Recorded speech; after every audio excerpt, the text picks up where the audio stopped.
प्रयागराज के करछना में चंद्रशेखर आजाद के समर्थकों ने जमकर उपद्रव किया। पुलिस और पब्लिक की गाड़ियां तोड़ी, ईंट पत्थर चलाकर आम लोगों को भी घायल कर दिया। आजाद समाज पार्टी के राष्ट्रीय अध्यक्ष और लोकसभा सांसद चंद्रशेखर आजाद को रविवार को प्रयागराज में हाउस अरेस्ट कर लिया गया। वो कौशाम्बी और करछना में हाल में हुई घटनाओं के पीड़ित परिवारों से मुलाकात करने जा रहे थे। फिर वो अपने समर्थकों के साथ सर्किट हाउस में ही धरने पर बैठ गए। वहीं हाउस अरेस्ट के विरोध में चंद्रशेखर के 5000 समर्थकों ने करछना इलाके में सड़क पर जमकर हंगामा किया। पुलिस की गाड़ियां तोड़ दी और बसों पर पथराव कर दिया। पुलिस की 8 और बसों समेत 7 प्राइवेट गाड़ियों में तोड़फोड़ की। भड़ेवरा बाजार में पुलिस और आम नागरिकों पर ईंट पत्थर बरसाए। इससे मची भगदड़ में कई महिलाएं और बच्चों समेत 15 लोग जख्मी हो गए। कई दुकानों पर पथराव कर शीशे तोड़े गए। दुकानदारों ने कहा कि सवर्ण समाज की दुकानों में तोड़फोड़ की गई। पुलिस ने लाठी भांजकर भीड़ को खदेड़ने की कोशिश की, लेकिन कार्यकर्ता मानने को तैयार नहीं थे। इसके बाद नैनी औद्योगिक क्षेत्र, करछना, घूरपुर, कौंझारा, कीटगंज, बारा, मुठ्ठीगंज थाने की फोर्स करछना पहुंची। हालात काबू करने के लिए पीएसी और आरएएफ को भी मौके पर बुलाया गया। भीम आर्मी के 20 से ज्यादा कार्यकर्ताओं को पुलिस ने हिरासत में लिया है। करीब 5 घंटे चले बवाल को पुलिस ने काफी मशक्कत के बाद काबू किया। रात करीब 8 बजे चंद्रशेखर आजाद को पुलिस फोर्स की मौजूदगी में प्रयागराज से वाराणसी भेजा गया।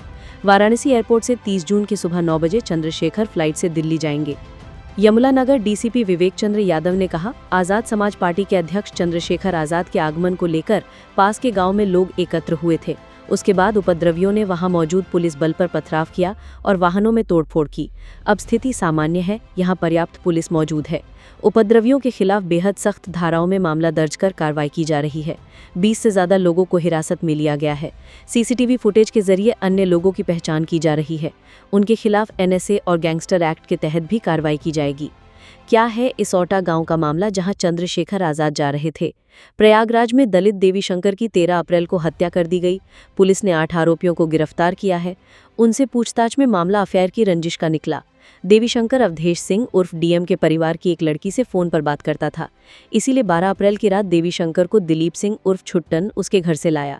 पहले सबने शराब बाटी की, फिर लड़की से बातचीत के मुद्दे पर झगड़ा शुरू हो गया। ये सब करीब 5 घंटे तक चला। बाद में 8 लोग देवी शंकर पर हावी हो गए, पीट पीट कर उसको मार डाला। फिर लाश के कपड़े उतारकर शराब में भिगो दिए और आग लगा दी। लेकिन तेज हवाओं से आग बुझ गई और लाश पूरी तरह से जल नहीं पाई। 13 अप्रैल की सुबह अधजली लाश मिलने के बाद देवी शंकर के घर वाले आक्रोशित हो गए।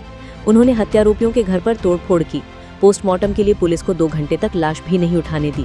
पोस्टमार्टम के बाद 13 अप्रैल की रात ही पुलिस ने देवी शंकर का जबरन अंतिम संस्कार करवा दिया। इसके बाद लोग रोड पर इकट्ठा होकर हंगामा करने लगे। सियासत बढ़ने के बाद 14 अप्रैल की शाम दिलीप और अवधेश के खेतों पर बुलडोजर चला। क्या है लोहदा कांड, जहां जा रहे थे चंद्रशेखर? प्रयागराज से सटे कौशाम्बी जिले के लोहदा गांव के पाल समाज की 8 साल की बेटी से रेप हुआ। इसमें आरोपी परिवार ही खुद को पीड़ित बता रहा। मामले में सियासत इस कदर गरमाई कि कौशाम्बी के पुलिस अधिकारी और उनकी कार्रवाई सवालों के घेरे में आ गई।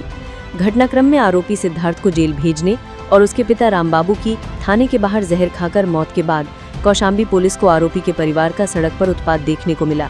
इसे काबू करने के लिए एडिशनल एसपी के सामने पुलिस ने जमकर लठियां भांजी। इसके बाद प्रदेश के डिप्टी सीएम ब्रजेश पाठक की एक एक्स पोस्ट के जरिए मामले में जांच की दिशा बदल गई। इसके बाद पीड़ित बच्चे के पिता को आरोपी के पिता की मौत के मामले में अलग केस दर्ज कर जेल भेज दिया गया। पुलिस ने गांव के प्रधान को 25,000 का फरार बदमाश घोषित कर दिया। हालांकि हाईकोर्ट ने प्रधान को अरेस्ट स्टे दे दिया। कोर्ट के दखल के बाद एडीजी प्रयागराज ने मामले से जुड़ी 3 एफआईआर की जांच एसआईटी टीम प्रतापगढ़ को सौंप दी। Bureau report, ANP news. आज के बराबर में कौशाम्बी जिले में पाल समाज की बच्ची के साथ जो अन्याय हुआ और उसमें जो पुलिसिया कार्रवाई, उस पे बहुत सारे सवाल खड़े हो रहे। एक पक्ष कह रहा है कि हम पीड़ित हैं, दूसरा पक्ष कह रहा है कि हम पीड़ित हैं। ब्राह्मण समाज के लोग कह रहे हैं हम पीड़ित हैं। अब ये पता जाके लगेगा मौके पे कि कौन पीड़ित है। इसलिए मैं उन परिवार से मिलने के लिए पाल समाज के आया था, लेकिन पुलिस ने मुझे यहाँ रोक लिया और मुझसे कहा कि अभी लॉ एंड ऑर्डर की सिचुएशन अच्छी नहीं है, आप कुछ देर इंतजार कर लें, उसके बाद हम आपको जाने की इजाजत दे देंगे। मैं यहाँ इंतजार कर रहा हूँ पिछले 2.5 घंटे से, लगभग अब 2.5 घंटे होने को आए। मैं यहाँ इंतजार कर रहा हूँ कि मुझे वहां जाने की इजाजत मिले और मैं उस परिवारों की आवाज को उठा पाऊँ, मैं जान पाऊँ सत्य क्या है।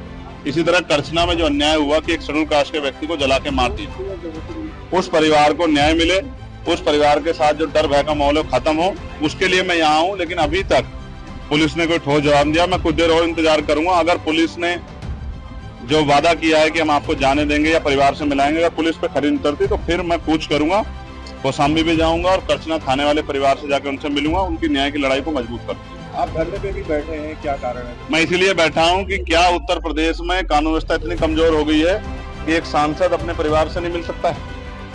क्या हो गया उत्तर प्रदेश में? हम इलाहाबाद में, जहां पूरे उत्तर प्रदेश के लोग आते न्याय मांग रहे हैं, हम तो लंबे समय से मेरठ में हाईकोर्ट की बेंच की मांग को भी उठा रहे हैं, लेकिन इलाहाबाद में इसलिए मुझे तो रोका गया। अपराधियों क्यों रोका गया? 500-700 पुलिस लगा के क्यों रोकना चाहते हो?